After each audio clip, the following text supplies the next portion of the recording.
नमस्कार, आपण पाहत आहात पुणे लाईव्ह न्यूज. पाहुयात दिवसभरातील ठळक घडामोडी. खेड तालुक्यात मागील काही दिवसांपासून हवामानाचा विचित्र लपंडाव सुरूच आहे. कडाक्याचे ऊन आणि अवकाळी तडाख्याने खेड तालुका घायाळ झाला आहे. सोमवारी दिनांक 30 मार्च 2026 रोजी सायंकाळी खेड तालुक्याच्या बहुतांश भागात मुसळधार अवकाळी पावसाने हजेरी लावली. ऐन उन्हाळ्यात खेड तालुक्यात प्रचंड गारपीट आणि अवकाळी पावसाने जोरदार तडाखा दिला आहे. सोमवारी सायंकाळी 4 नंतर खेड तालुक्यात ठिकठिकाणी अवकाळी पावसाने विजांच्या लखलकाटात रात्री उशिरापर्यंत जोरदार तडाखा दिला. सायंकाळनंतर हवेत गारवा जाणवत होता. खेड तालुक्यात दुपारपासून ढगाळ वातावरण होते, मात्र दुपारी 4 नंतर अनेक ठिकाणी पावसाने जोरदार हजेरी लावली. विशेषतः खेडच्या पश्चिम भागातील गावांमध्ये मोठी गारपीट झाली. तसेच पावसाचा जोर अधिक असल्याने सखल भागात पाणी साचले होते. चाकण, आळंदी व राजगुरुनगर शहरांना 1 ते 2 तास पावसाने अक्षरशः झोडपून काढले. विजांच्या कडकडाटासह सुरू झालेल्या या पावसामुळे या भागात दुपारच्या वेळी अंधार पसरला होता. जवळपास तासभर ही स्थिती होती. तसेच अचानक झालेल्या पावसामुळे नागरिकांची धावपळ उडाली. पावसाला सुरुवात झाल्यानंतर नागरिकांनी मिळेल तिथे आसरा घेऊन स्वतःचा बचाव केला. तर दुसरीकडे तालुक्याच्या ग्रामीण भागात कांदा, बटाटा व भाजीपाल्याचे मोठे नुकसान झाले आहे. कापणीला आलेल्या पिकांनाही अवकाळी पावसाचा फटका बसला आहे. त्यामुळे शेतकरी पुन्हा एकदा अडचणीत सापडला आहे. खेड तालुक्यात तापमानाने 35 अंशांचा टप्पा ओलांडला आहे. कडाक्याच्या उन्हामुळे दुपारच्या वेळी रस्त्यांवर शुकशुकाट दिसत आहे. पाऊस, ऊन आणि उन्हाळा या निसर्गाच्या लहरीपणामुळे एकीकडे नागरिक उकाड्याने हैराण झाले आहेत, तर दुसरीकडे शेतकरी पिकांच्या नुकसानीमुळे हवालदिल झाला आहे. राजगुरुनगर, चाकण व आळंदीसह लगतच्या ग्रामीण भागात सोमवारी दुपारी 4च्या सुमारास सुरू झालेल्या अवकाळी पाऊस सायंकाळी 6 नंतर देखील ठिकठिकाणी बरसत होता. खेड तालुक्याच्या पश्चिम भागाला या पावसाने झोडपून काढले. चासकमान परिसरात कडधे व लगतच्या सर्वच भागात ढगांच्या गडगडाट आणि वादळी वाऱ्यासह आलेल्या पावसाने शेतशिवार जलमय झाले होते. कडधेमध्ये मुसळधार पाऊस आणि गारपीट झाल्याचे स्थानिक शेतकरी सोमनाथ नाईकडे यांनी व्हिडिओ पाठवून कळवले आहे. आळंदी परिसरात अवकाळी पावसाने नागरिकांची चांगलीच त्रेधा उडाली. सायंकाळी 4च्या सुमारास या भागात दमदार अवकाळी पावसाने हजेरी लावल्याचं स्थानिक सामाजिक कार्यकर्ते अरविंद तळेकर यांनी या पावसाचे व्हिडिओ पाठवून कळवले आहे. देहू परिसरात देखील जोरदार गारपीट झाल्याचे व कांदा आणि पिकांचे नुकसान झाल्याचे स्थानिक नागरिकांनी व्हिडिओ पाठवून कळवले आहे. गुंडाळवाडी भागात गारपीट आणि मुसळधार पावसाने नुकसान झाल्याचे स्थानिक रहिवासी रोहन चैत यांनी व्हिडिओ पाठवून कळवले आहे.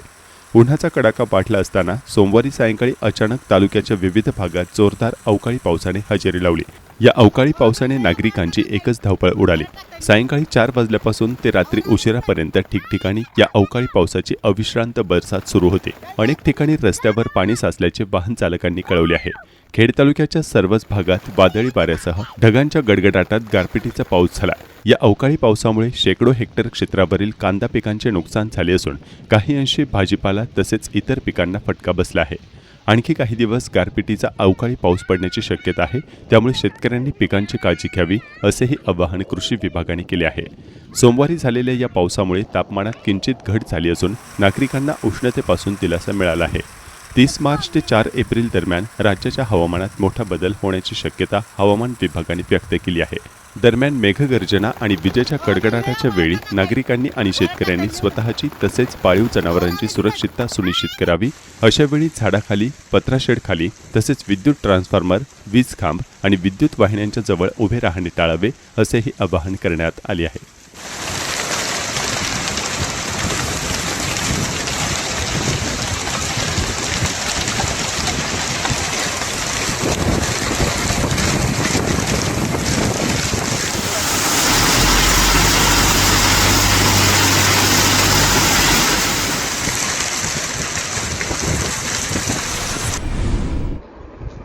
श्रीमंत महाळुंगे ग्रामपंचायतीचे निघाले धिंडवडे.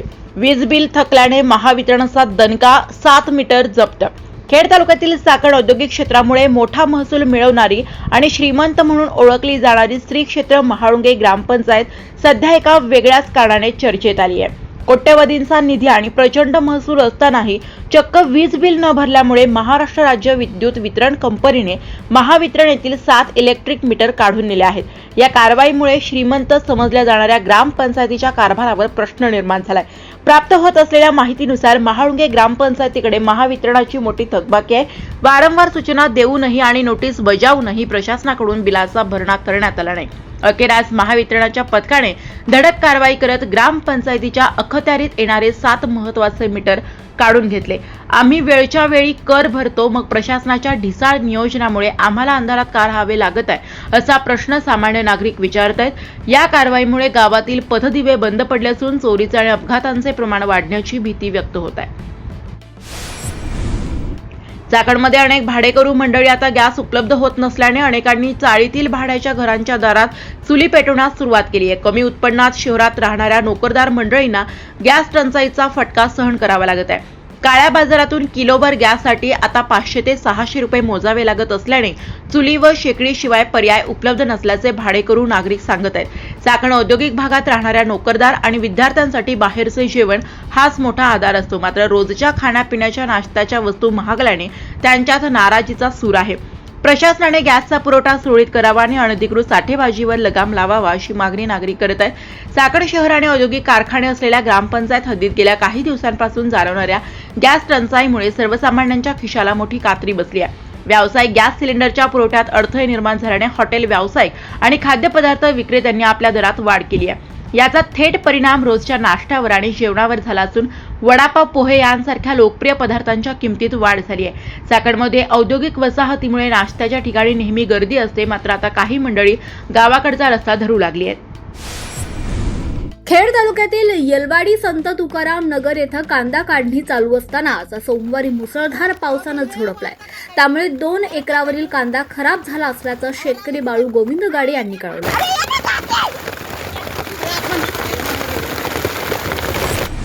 खेड तालुक्याच्या पश्चिम भागात साकुर्डीमध्ये मुसळधार गारांचा पाऊस झाल्याचं स्थानिकांनी कळवलंय.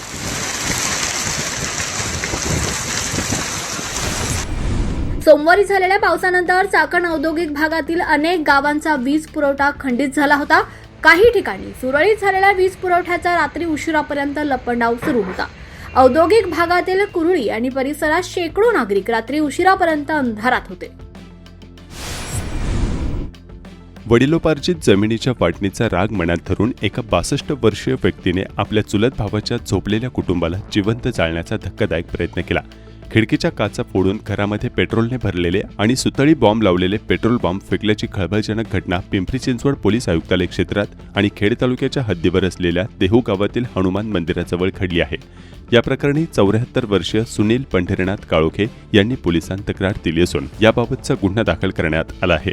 रविवारी मध्यरात्री 3 वाजण्याच्या सुमारास सुनील काळोखे यांचे कुटुंब गाढ झोपेत होते. यावेळी नातेवाईक असलेल्या आरोपीने घराच्या डायनिंग रूम आणि किचनच्या खिडकीच्या काचा फोडल्या. त्यानंतर पेट्रोलने भरलेल्या बाटल्यांना पेटते सुतळी बॉम्ब बांधून आणि लाकडी टेंबा पेटवून घरात फेकला. या ज्वलनशील पदार्थांच्या सहाय्याने घर पेटवून देऊन संपूर्ण कुटुंबाला जीवे मारण्याचा प्रयत्न आरोपीने केल्याचं तक्रारीत नमूद करण्यात आलं आहे. चाकण अंबेठाण रस्त्यावर बिरदवडी येथून WMDC मध्ये वळणाऱ्या रस्त्याच्या भागात रस्त्याची अत्यंत दुरावस्था झाली आहे. यामुळे या ठिकाणी वाहने घसरून आणि चाकण अंबेठाण रस्त्यावर सुसाट वाहनामुळे अपघातांचे प्रमाण वाढले आहे. मागील काही दिवसात चाकण अंबेठाण रस्त्यावर प्राणघातक अपघातांची मालिका सुरू झाली आहे. त्यामुळे या भागात खराब झालेल्या रस्त्यांची दुरुस्ती करावी आणि चाकण अंबेठाण रस्त्यावर गतिरोधक बसवावेत अशी मागणी बिरदवडी येथील नागरिक करत आहेत. नमस्कार, मी प्रवीण विश्वनाथ चव्हाण. मी बिरदवडी गावचा स्थानिक रहिवासी असून मी आत्ता ज्या रस्त्यावर उभा आहे तो रस्ता आहे बिरदवडी आंबेठाण चाकण हा मुख्य जिल्हा मार्ग असून या मार्गावर हा जो मार्ग आहे इथून MIDCतून हा रस्ता चालू असतो डेली. तर त्या मार्गावर वारंवार अपघात रोज म्हटलं तरी कमी नाही. त्याच्यामुळं ह्या रस्त्यावर स्पीड ब्रेकरची वारंवार मागणी आम्ही केलेली असून ती काय अजून पूर्ण झालेली नाही. त्याच्यामुळं आता माझी अशी मागणी आहे की जिल्हा प्रशासनाला की त्यांनी की या रस्त्यावर वारंवार अपघात घडत असल्यामुळं इथं स्पीड ब्रेकर करावं. नमस्कार, मी श्री विश्वनाथ बापूसाहेब चव्हाण. आज या ठिकाणी WMDCमध्ये वाहने जातात आणि आंबेठाण रोड, चाकण ते आंबेठाण रोड या ठिकाणी अतिशय स्पीडमध्ये वाहने जातात. तर या ठिकाणी वारंवार अपघात घडत असतात. आम्ही रोज 1-2-3 दिवसांनी सारखे अपघात घडत असतात. आमच्या नातीचाही या ठिकाणी अपघात घडला होता, थोड्याहून ती बचावली. तर या ठिकाणी तिन्ही साईडनी गतिरोधक होणे आवश्यक आहे, ही आमची शासनाला मागणी आहे. सकाळचं 2 ऍक्सिडेंट झाले तिथं गाडी घासाघासी पिढणी त्यात कंट्रोल होत नाही त्यांना गाड्या. अच्छा. हा वरनं येणार आहे पण गाड्या दिसत नाही, समोरनं पण पाहत गतिरोधक असेल तर स्पीड कमी होईल ना गाड्यांचे, तेवढं सहकार्य होईल तेवढं केलं तर. खेड तालुक्यात भीमाशंकर वाडा शिरूर या महामार्गावर वाडा ते शिरगाव पर्यंत रस्त्याची दयनीय अवस्था झाली आहे. दिवाळी दरम्यान खड्डे बुजवण्याची मलमपट्टी सार्वजनिक बांधकाम विभागाच्या अधिकाऱ्यांनी केली, मात्र खडीची धूळधाण झाली असून खड्डे जैसे थे असल्याचं चित्र पाहायला मिळत आहे. हीच अवस्था पूर्व भागातील श्री क्षेत्र कनेरसर पासून पाबळ पर्यंत झाली असल्याच्या तक्रारी नागरिक करतात. बॉश इंडिया फाउंडेशन आणि ग्रामपंचायत कार्यालय कडूस यांच्या संयुक्त विद्यमाने आयोजित मोफत शासकीय योजना मार्गदर्शन व नोंदणी शिबिर उत्साहात पार पडलं. या शिबिरात 100 पेक्षा अधिक लाभार्थ्यांनी विविध शासकीय योजनांचा लाभ घेत नोंदणी केली आहे. खेड तालुक्यातील 104 विविध कार्यकारी सेवा सहकारी सोसायटीच्या वतीनं खरीप हंगामातील वाटप करण्यात आलेल्या पीक कर्जावर 0% व्याजामुळे शेतकरी सभासदांनी पीक कर्ज भरण्यासाठी पुणे जिल्हा मध्यवर्ती सहकारी बँकेत गर्दी केली होती. मार्च महिन्याच्या अखेरीमुळे या गर्दीत वाढ झाली होती. थकबाकी करावर शास्ती कर माफ केल्यानं राजगुरुनगर नगर परिषदेत थकबाकी व यंदाच्या आर्थिक वर्षातील करपट्टी भरण्यासाठी नागरिकांनी गर्दी केली होती. 31 मार्च हा कर भरण्याचा शेवटचा दिवस आहे, मात्र मंगळवारी सुट्टी असताना देखील कर भरण्यासाठी प्रशासकीय यंत्रणा दिवसभर सुरू राहणार असल्याची माहिती मुख्याधिकारी अंबादास गरकळ यांनी दिली आहे. भोंदूबाबा अशोक खरातचे कारनामे समोर आल्यानंतर नागरिक आता सजग झालेत. अनेक महाराज मंडळींनी आपली दुकाने काही काळ बंद केली असून खेड तालुक्यात काही भगवे कपडे घालून भोंदूगिरी करणारे आता नागरिकांच्या रडारावर असल्याचं चित्र पाहायला मिळत आहे. पाईट पाळू परिसरातील सावंतवाडी इथं अश्विनी भरत सावंत या महिलेकडून 5,000 रुपये उकळणाऱ्या बाबाला स्थानिकांच्या अशा तीव्र विरोधाचा सामना करावा लागल्याचं स्थानिकांनी कळवलंय.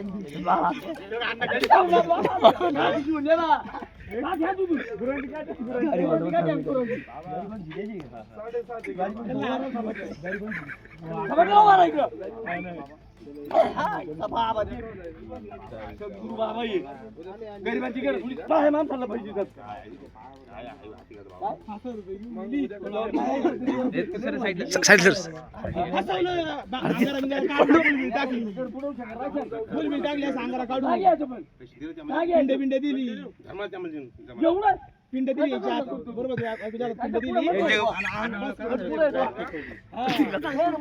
पुढेच नाही गेली, आणायला नाही गेली, पैसे किती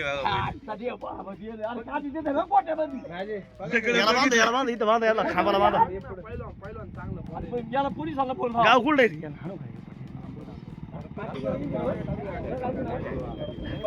पुरी पण फसवलं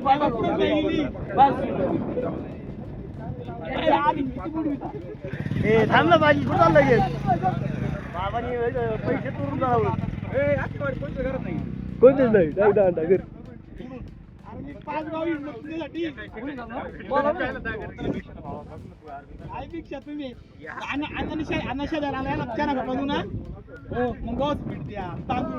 तांदूळ पीठ मागायला लागले.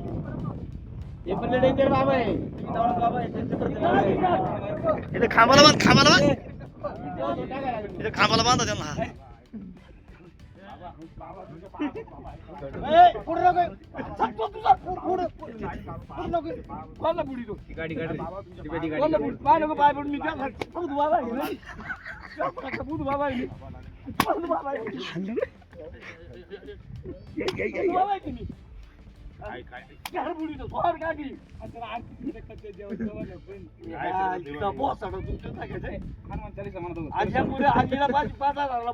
दुसऱ्याला बोलावतात किती पैसे तुमच्याकडे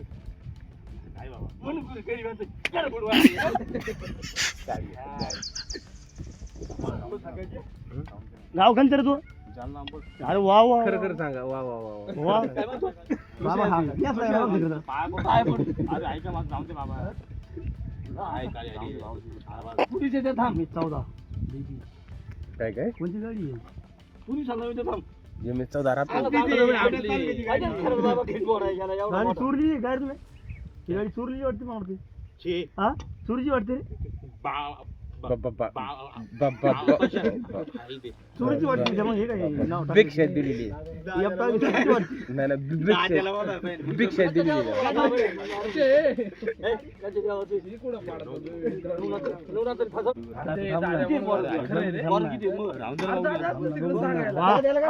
बाबाला केस आहेत रे केसावाला बॉय किती तुला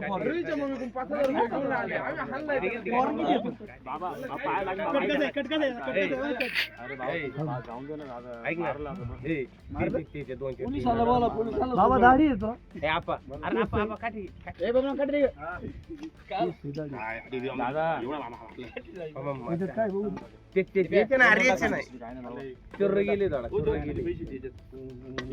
बघू दे ना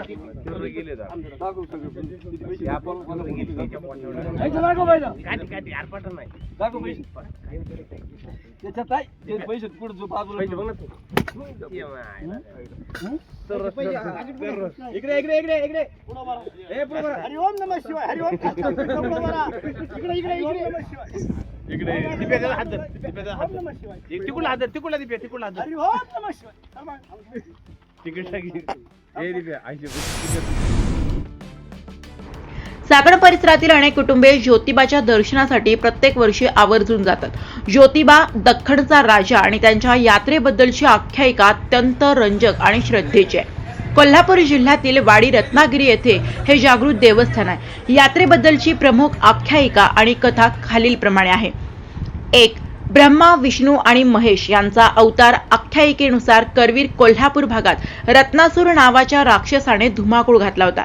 त्याचा संहार करण्यासाठी आणि महालक्ष्मीला सहाय्य करण्यासाठी ब्रह्मा, विष्णू आणि महेश या तिन्ही देवांनी एकत्र येऊन एक तेज निर्माण केलं. हे तेज म्हणजेच श्री ज्योतिबा. त्यांनी रत्नागिरी पर्वतावर वास्तव्य केले. 2. रत्नासुराचा वध. ज्योतिबांनी रत्नासूर राक्षसाचे युद्ध केले. जेव्हा रत्नासूर थकला तेव्हा तो डोंगरावरील एका गुहेत लपून बसला. ज्योतिबांनी त्याला शोधून काढले आणि त्याचा वध केला. मरताना रत्नासुराने देवाकडे एक वर मागितला की या डोंगराला माझे नाव द्यावे, म्हणून या डोंगराला वाडी रत्नागिरी असे नाव पडले. 3. गुलालाची उधळण. रक्त की विजयोत्सव. ज्योतिबाच्या यात्रेचे सर्वात मोठे आकर्षण म्हणजे गुलाल. याबद्दल 2 समजुती आहेत. असे मानले जाते की राक्षसाचा वध केल्यानंतर देवांनी विजयोत्सव साजरा केला आणि आनंदाने गुलालाची उधळण केली. दुसऱ्या एका लोककथेनुसार युद्धाच्या वेळी सांडलेले राक्षसाचे रक्त हे गुलाल रूपात सांडले असे मानले जाते, म्हणूनच ज्योतिबाचा डोंगर गुलालाने माखलेला असतो. 4. चैत्र पौर्णिमा यात्रा. ज्योतिबाची मुख्य यात्रा चैत्र पौर्णिमेला भरते. या यात्रेचे वैशिष्ट्य म्हणजे सासन काठ्या. ही यात्रेची मुख्य ओळख आहे. चाकण आणि खेड तालुक्यासह महाराष्ट्राच्या कानाकोपऱ्यातून भाविक उंच म्हणजे अंदाजे 40 ते 50 फूट लाकडी काठ्या घेऊन येतात. या काठ्या नाचवत ज्योतिबाच्या नावाने चांग भलं असा जयघोष केला जातो. मानाच्या सासन काठ्यांची मिरवणूक हे यात्रेचे मुख्य आकर्षण असते. गुलाल खोबऱ्याची उधळण. संपूर्ण डोंगर गुलाबी रंगात न्हावून निघतो. भाविक मोठ्या प्रमाणात गुलालाची उधळण करतात. पालखी सोहळा. सायंकाळी ज्योतिबाची पालखी निघते, जी पाहण्यासाठी लाखो भक्त गर्दी करतात. 5. ज्योतिबाच्या नावानं चांग भलं. चांग भलं म्हणजे तुझे कल्याण हो किंवा सर्व चांगले घडो. ही गर्जना भक्तांमध्ये एक वेगळीच ऊर्जा निर्माण करते. ज्योतिबा हे केदारनाथाचे रूप मानले जाते, म्हणूनच त्यांना केदारेश्वर असेही म्हणतात. धन्यवाद. आपण पाहत होतात पुणे लाईव्ह न्यूज. भेटूयात उद्याच्या बातमीपत्रात.